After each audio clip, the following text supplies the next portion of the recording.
وعليكم السلام ورحمة الله وبركاته. الحمد لله الذي خلق الإنسان وأعطانا الإيمان وعلمنا القرآن وجعله السلطان وجعله بين الحق والباطل الفرقان. أما بعد، فقد قال الله تعالى في كلامه المجيد والفرقان الحميد: أعوذ بالله من الشيطان الرجيم. بسم الله الرحمن الرحيم. ياسين والقرآن الحكيم. صدق الله العظيم. সমস্ত প্রশংসা আল্লাহ সুবহানাহু ওয়া তাআলার জন্য, যিনি আমাদেরকে ঈমানের নিয়ামত দান করেছেন এবং সেই ঈমানের পথ নির্দেশ হিসেবে আমাদেরকে দান করেছেন কোরআনুল কারীম। সেই শুকরিয়াতে সকলে একবারে বলি আলহামদুলিল্লাহ। তারপর প্রশংসা জ্ঞাপন করি সেই মহামানবের প্রতি, যিনি বিশ্ববাসীর কাছে কোরআনুল কারীম পৌঁছে দিয়েছেন।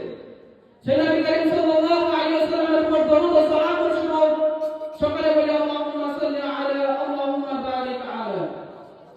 অতঃপর মঞ্চে উপবিষ্ট শ্রদ্ধেয় সম্মানীয় সভাপতি সাহেব, সুদক্ষ বিচার মণ্ডলী, বাংলা তথা বহির্বাংলায় স্বনামধন্য শিক্ষক মণ্ডলী এবং আমার সামনে উপবিষ্ট বয়োজ্যেষ্ঠ, সমবয়স্ক, বয়োকনিষ্ঠ স্নেহ ছাত্র ভাইয়েরা, সকলকে শ্রেণীগত শ্রদ্ধা, সম্মান, স্নেহ ও ভালোবাসা জানিয়ে আঞ্জুমান সিরাজুল ইসলামের উদ্যোগে আয়োজিত প্রতিযোগিতায় কোরআনুল কারীমের মর্যাদা সম্পর্কে আপনাদের সামনে কিছু বলার চেষ্টা করব ইনশাআল্লাহ।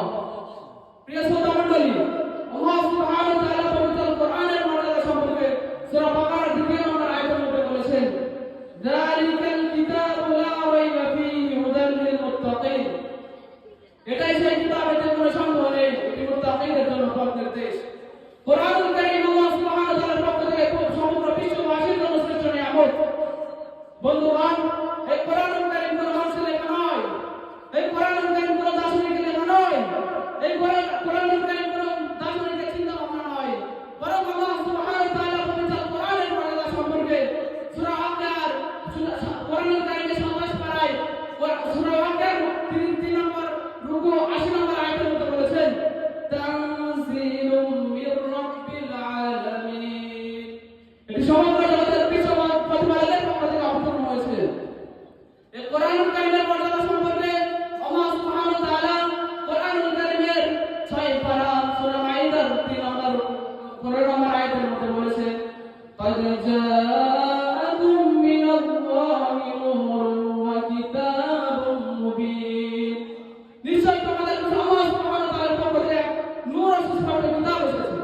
রাসূল করিম সাল্লাল্লাহু আলাইহি ওয়াসাল্লাম কোরআনুল কারীমের মর্যাদা সম্পর্কে সহিহ বুখারীর মধ্যে 5027 নম্বর হাদিসের মধ্যে বলেছেন, খায়রুকুম মান তাআল্লামাল কুরআন ওয়া আল্লামাহু। অর্থাৎ তোমাদের মধ্যে সেই ব্যক্তি উত্তম যে কোরআনুল কারীম শিখে এবং অপরকে শিক্ষা দেয়।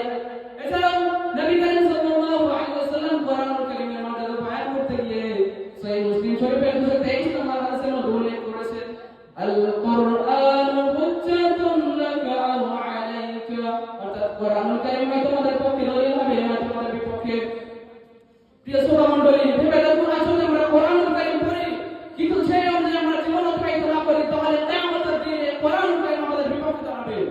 এছাড়াও নবী করিম সাল্লাল্লাহু আলাইহি ওয়াসাল্লাম এই কোরআনুল কারীমের মর্যাদা বলতে গিয়ে তিরমিজি শরীফের 2910 নম্বর হাদিসে উল্লেখ করেছেন, মান ক্বারা হারফান মিন কিতাবিল্লাহি ফালাহু বিহি হাসানাতুন।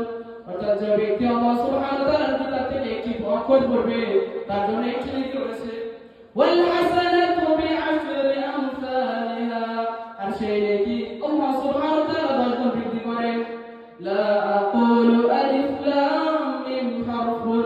নবী করিম সাল্লাল্লাহু আলাইহি ওয়াসাল্লাম তিরমিজি শরীফের মধ্যে বলেছেন যে আলিফ লাম মিম একটি হরফ নয়, ওয়ালাকিন আলিফুন হারফুন ওয়া লামুন হারফুন ওয়া মিমুন হারফুন। অর্থাৎ আলিফ একটি হরফ, লাম একটি হরফ আর মিম একটি হরফ। বন্ধুগণ, আল্লাহ সুবহানাহু ওয়া তাআলা কোরআনুল কারীমের তো দুনিয়াতে মর্যাদা দিয়েছেনই, সেটা আখিরাতে আপনারা তো রাখবেন। তাই তার নিয়মিত পাঠকের জন্য সে কবর থেকে নিয়ে কিয়ামত পর্যন্ত সুপারিশকারী হবে। শুধু এটাই শেষ নয়, এই কোরআনুল কারীমের পড়ার বিনিময়ে তাকে জান্নাতের মর্যাদা বৃদ্ধি করা হবে। এই কোরআনুল কারীমের শান ও মান এতই বেশি যে আল্লাহ সুবহানাহু ওয়া তাআলা কোরআনুল কারীমের সূরা হাশরের 21 নম্বর আয়াতের মধ্যে বলেছেন, লাউ আনজালনা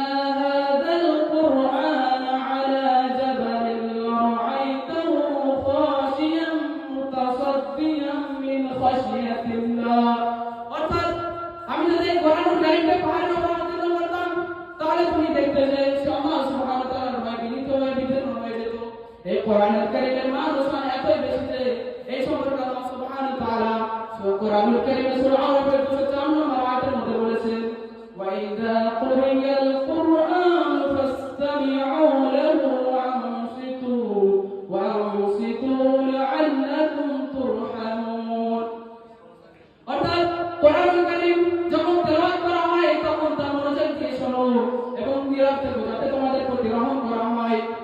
আল্লাহ সুবহানাহু ওয়া তাআলা এই কোরআনুল কারীমের মান ও মর্যাদা এত দিয়েছেন যে এই কোরআনুল কারীম বলতে দিয়েছিল হযরত ওমর বিন খাত্তাব রাদিয়াল্লাহু তাআলা আনহু মতো কঠোর মানুষকে ন্যায় বিচারের প্রতীকে আরবের বর্বর জাতিকে পিছনের চিত্তে যারা ছিল নারীর ইজ্জত হরণকারী এই কোরআনুল কারীমের মর্যাদার কারণে তারা হয়ে গেছিল নারীর সতীত্বের হিফাজত করে। আল্লাহ সুবহানাহু ওয়া তাআলা এই কোরআনুল কারীমের মর্যাদার কারণে যিনি ছিলেন চিরমুমিনকে পুলিশ ভালো তাকে দুনিয়ার বাদশা বানিয়েছেন। আর এই কোরআনুল কারীমের মর্যাদার কারণে আল্লাহ সুবহানাহু ওয়া তাআলা তাকে আখিরাতে সমস্ত নবীদের সরদার বানাবে। আল্লাহ সুবহানাহু ওয়া তাআলা এই কোরআনুল কারীমের মর্যাদা সম্পর্কে সূরা বনী ইসরাঈল নম্বর আয়াতের মধ্যে বলেছেন, ইন্না হাযাল কুরআনা ইয়াহদি লিল্লাতী হিয়া আকওয়াম। নিশ্চয়ই কোরআনুল কারীম সেই পথের দিশা দেয় যা সর্বাধিক সঠিক। কিন্তু আজ বড়ই আফসোসের বিষয়, বড়ই পরিতাপের বিষয় যে আজ আমাদের ঘরে কোরআনুল কারীম আছে কিন্তু তিলাওয়াত নেই। তিলাওয়াত আছে কিন্তু বোঝার চেষ্টা নেই, বোঝার চেষ্টা আছে কিন্তু সেই অনুযায়ী আমল নেই। ভেবে দেখুন রাসূল কারীম সাল্লাল্লাহু আলাইহি ওয়াসাল্লাম কিয়ামতের দিন নিজের উম্মত সম্পর্কে